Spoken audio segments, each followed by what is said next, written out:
Et cette chronique politique avec des têtes d'affiche que vous allez scruter ces prochaines semaines. Aujourd'hui, on s'intéresse à Hugues Rançon, député de La République En Marche et vice-président de l'Assemblée nationale, Nicolas Delabarrère, Marianne Romagny et Katia Carbous. Il est l'une des figures de la nouvelle majorité à Paris. Hugues Rançon, 39 ans, élu pour la première fois, ne jure que par le président. Tout ce qui a été proposé par Emmanuel Macron, je le voterai sans aucun état d'âme, avec beaucoup d'enthousiasme et en faisant la pédagogie aussi auprès des citoyens, des arbitrages qui parfois sont difficiles, parfois sont douloureux. Un député zélé, présent dans la presse et sur les réseaux sociaux pour défendre les choix du gouvernement. En juin, il a décroché l'un des 6 postes de vice-président de l'Assemblée nationale. Il a occupé le perchoir plusieurs fois lors de cette première session. La première fois, c'est très impressionnant.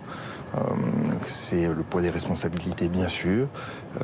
On a des grandes personnalités politiques. Des personnalités expérimentées, décidées à se faire entendre. Ce jour-là, Jean-Luc Mélenchon conteste le résultat d'un vote à main levée. Oui, c'est saoulant. Hugues Rançon refuse de revenir dessus. Demandez juste un geste de bonne volonté, vous ne le voulez pas. Que faut-il faire? Avec le groupe La France Insoumise, il va quitter l'hémicycle. Allez, bonsoir.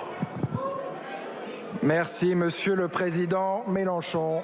L'opposition est dans son jeu et on met en scène des incidents de séance, on multiplie les rappels au règlement. C'est souvent pour ralentir le rythme des débats, c'est parfois aussi pour casser la dynamique du changement. Le changement des pratiques, des visages, une promesse de La République En Marche que ses soldats répètent en boucle. Pourtant, Hugues Rançon a fait ses armes auprès de Jacques Chirac, qui l'a conseillé pendant près de 10 ans. Cette vie professionnelle auprès de Jacques Chirac, elle m'a permis d'avoir beaucoup d'expérience et assez tôt, assez jeune, sur le fonctionnement de l'État. J'ai aussi pu voir quelles étaient les limites du système politique tel qu'il était, avec ses oppositions systématiques entre la droite et la gauche.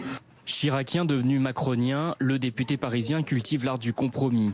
Une fois élu, il a tout de même dû renoncer au poste qu'il occupait depuis 4 ans, délégué général de la fondation EDF. Je pense que c'est difficile de tout mener de front aujourd'hui. Je souhaite évidemment me consacrer pleinement à cet engagement politique et citoyen et à garder un précaré auprès de mes enfants et de ma femme.